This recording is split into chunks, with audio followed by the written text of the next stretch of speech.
Morning students, बच्चों, हम अपने बहुलक के अंतर्गत आगे बढ़ते हैं।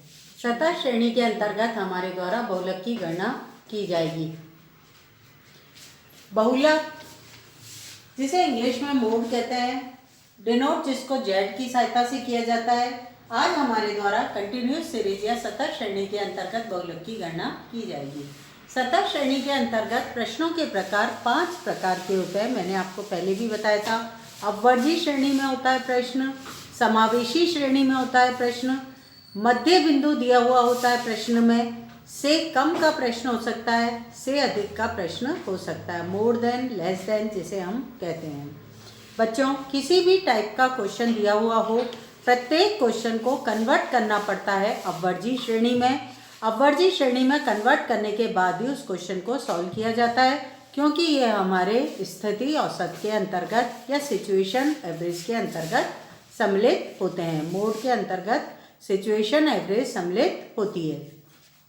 यहाँ पर बच्चों, मैं आपको सतह श्रेणी के अंतर्गत जो स्टेप्स हैं बहुलक की गणना करने के, वो आपको बता रही हूँ। पहला स्टेप जो होता है, वर्गांतर क्लास इंटरवल को अपवर्जी में बदलेंगे। यदि अपवर्जी श्रेणी में दिया हुआ है क्लास इंटरवल तो हमें कोई समस्या नहीं है, हम आगे के स्टेप में बढ़ जाएंगे। और यदि क्लास इंटरवल अपवर्जी श्रेणी में ना होकर समावेशी, मध्य बिंदु, से कम या से अधिक में दिया हुआ है तो हमें उसे पहले कन्वर्ट करना पड़ेगा अपने अपवर्जी श्रेणी के क्लास इंटरवल में। सेकेंड स्टेप के अंतर्गत हम क्लास इंटरवल के अनुसार जो हमारा वर्गांतर दिया हुआ है, मूल्य दिए हुए हैं, उनके अनुसार ही आवर्ती को लिखेंगे। जैसे 0 से 10 की 5 आवर्ती है तो हम 0 से 10 के सामने 5 की ही आवर्ती को लिखेंगे। तीसरे स्टेप के अंतर्गत हमारे द्वारा मॉडल ग्रुप का चयन किया जाएगा।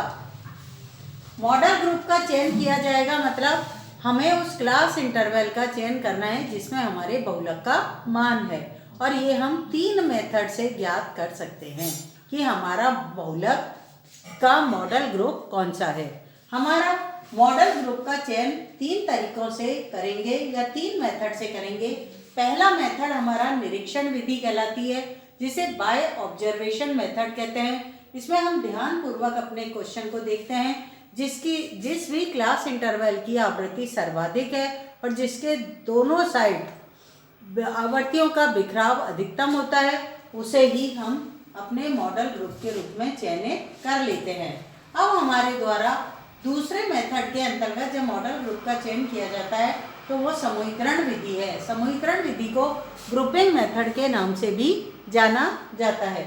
ये मेथड मैंने आपको डिस्क्रीट सीरीज का जब खंडित श्रेणी के क्वेश्चन कराए थे उसमें डिटेल में समझाया था। कल के लेक्चर में भी आपने इसको अच्छे से समझने का प्रयास किया होगा। नोट्स भी इसके भेजे जा चुके हैं आपको, वहाँ से भी आप इस मेथड को समझ सकते हैं। इस मेथड के अंतर्गत आपके द्वारा एक कॉलम क्लास इंटरवल का लिखा जाएगा, दूसरा कॉलम दी हुई आवृत्तियों का होगा, और उसके अलावा 5 और कॉलम, क्योंकि टोटल 6 कॉलम बनते हैं, इसमें 5 और कॉलम बनाए जाएंगे। पहला कॉलम तो दी हुई आवृत्ति, दूसरा कॉलम 2-2 आवृत्तियों का योग, तीसरा कॉलम पहली आवृत्ति को छोड़कर 2-2 का योग, फिर 3-3 आवृत्तियों का योग, फिर नेक्स्ट के अंदर आपके पहली आवृत्ति को छोड़कर 3-3 का, फिर दूसरी 2 आवृत्तियों को छोड़कर 3-3 आवृत्तियों का योग के माध्यम से इस क्वेश्चन समूहीकरण विधि को किया जाता है। लास्ट में आपके एनालिसिस मेथड से उस ग्रुप को विश्लेषण विधि की सहायता से आपके द्वारा अपने मॉडल ग्रुप का चयन कर लिया जाता है। अब मैं आपको यहाँ एक बात और बताना चाहूँगी बच्चों, कई बार ऐसा होता है कि हमारा जो बहुलक होता है इसमें हमें 2-2 क्लास इंटरवल लगते हैं, जिसमें हमें लगता है कि ये भी मॉडल ग्रुप है, ये भी मॉडल ग्रुप है, क्योंकि दोनों की आवृत्ति समान है या लगभग समान है। तो हमारे द्वारा डेंसिटी मेथड या घनत्व विधि का प्रयोग किया जाता है।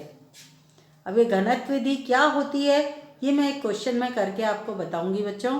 अभी हम आगे बढ़ते हैं। घनत्व विधि के अंतर्गत हमारे द्वारा, क्योंकि बहुलक एक ऐसा मान होता है या एक ऐसा औसत होता है जो एक ही प्रश्न में एक भी हो सकता है, एक से अधिक भी हो सकता है और नहीं भी हो सकता है। तो बहुलक के बारे में, बहुलक की विशेषता भी हम कह सकते हैं। जब हमारे द्वारा मॉडल ग्रुप का चयन कर लिया गया है तो उसके बाद हम बहुलक को ज्ञात करेंगे।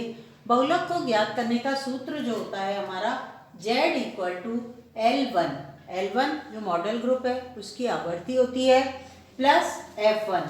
मॉडल ग्रुप के सामने दी हुई आवर्ती को F1 के नाम से जानते हैं। मॉडल ग्रुप से ऊपर वाली आवर्ती जो होती है वो F0 के नाम से जानी जाती है और मॉडल ग्रुप से नीचे वाली आवर्ती को F2 के नाम से जाना जाता है। फिर से मैं रिपीट कर देती हूँ। मॉडल ग्रुप के क्लास इंटरवल की निम्नतम सीमा L1 कहलाती है। मॉडल ग्रुप की आवर्ती F1 कहलाती है। मॉडल ग्रुप के ऊपर मॉडल ग्रुप की जो आवर्ती है उससे पहली वाली आवर्ती को F0 कहते हैं और मॉडल ग्रुप के बाद वाली आवर्ती को F2 के नाम से जाना जाता है।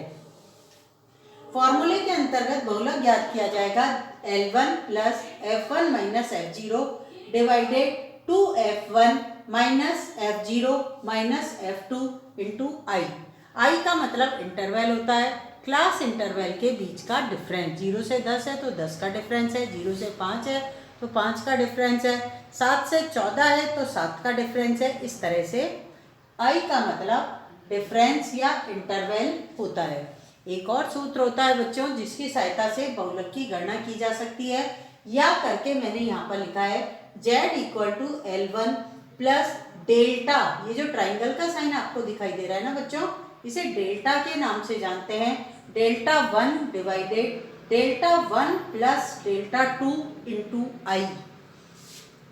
बच्चों यहाँ पर मेरे द्वारा delta 1 divided delta 1 plus delta 2 into I का फॉर्मूला यूज किया गया है। ये जो डेल्टा 1 है इसका मतलब होता है F1 minus F0। F1 model group के सामने वाली आवर्ती, F0 उससे ऊपर वाली आवृत्ति। डेल्टा 2 जो होता है वो F1 मॉडल ग्रुप की आवर्ती और F2 मॉडल ग्रुप से बाद वाली आवर्ती का डिफरेंस होता है डेल्टा 2।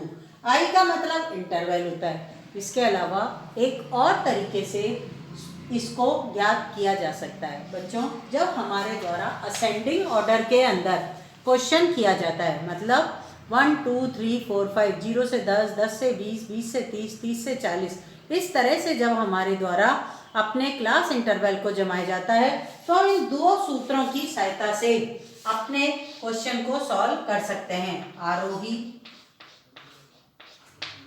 असेंडिंग ऑर्डर जो होता है हमारा, आरोही क्रम में जब प्रश्न दिया हुआ होता है तो हम इस सूत्र की सहायता से अपने इन दोनों सूत्रों में से किसी भी सूत्र की सहायता से अपने क्वेश्चन को कर सकते हैं। और यदि क्वेश्चन जो दिया हुआ है वो अवरोही क्रम में हो, मतलब बैक काउंटिंग में हो, 100 से 90, 90 से 80, 80 से 70, 70 से 60, 60 से 50, 50 से 40, 40 से 30, 30 से 20, 20 से 10, 10 से 0, इस तरह से आपके अवरोही क्रम में दिया हुआ हो तो निम्न सूत्र की सहायता से आप अपने क्वेश्चन को सॉल्व कर सकते हैं।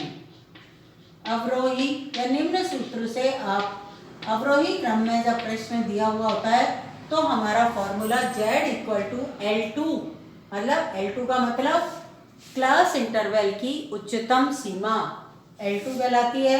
माइनस का साइन आएगा इसके अंदर क्योंकि L2 उच्चतम सीमा है, उससे कम के अंदर हमारा बहुलक का मान है, इसलिए हमने यहाँ पर माइनस का साइन लगाया। डेल्टा 2 आपको पहले ही बताया था मैंने, F1 माइनस F2 का योग होता है।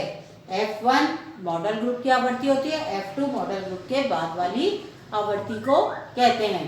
इन दोनों को delta 2 divided delta 1 plus delta 2, delta 1 के अंतर्गत F1 माइनस F0 होता है इंटू I आपके इंटरवल या क्लास इंटरवल का डिफरेंस कहलाता है। कल मेरे द्वारा एक प्रैक्टिकल क्वेश्चन के माध्यम से सतह श्रेणी में बहुलक का अध्ययन कराया जाएगा। आज के लिए इतना ही। थैंक यू बच्चों। ये सारे नोट्स के अंदर भी आपको मिल जाएंगे और यदि नहीं मिलते हैं कुछ मैटर आपको तो आप अपनी कॉपी के अंदर यहाँ से उतार सकते हैं। इसके अलावा आपको एक और सूत्र का मैं बताती हूँ जिसे वैकल्पिक सूत्र कहते हैं। कई बार क्या होता है बच्चों, ये जो हमारा बहुलक होता है ना, बहुलक बहुत बार ऐसी स्थिति में होता है कि सर्वाधिक जो आवृत्ति दी हुई होती है वो हम उसमें हमारा बहुलक नहीं होता है, या दूसरे शब्दों में हम ये कहें कि हमारा जो मॉडल ग्रुप का चयन किया जाता है उस मॉडल ग्रुप की आवर्ती F0 या F2 से छोटी होती है। मतलब अभी तक तो हमारे द्वारा ये अध्ययन किया गया था कि मॉडल ग्रुप में सर्वाधिक आवर्ती F0, F1 और F2, ये तो हमारे मॉडल ग्रुप की आवर्ती कहलाती है।